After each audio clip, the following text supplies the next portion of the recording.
ఇక్కడ ప్లాంట్స్ దగ్గర ఇట్లా చిన్న చిన్న బొమ్మలు పెట్టారు. డాగ్ చూడండి ఎంత బాగుందో, పడుకుంది.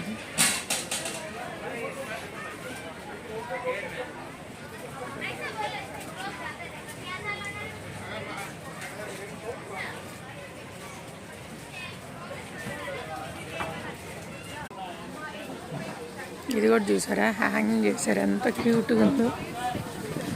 భలే ఉన్నాయి అసలు.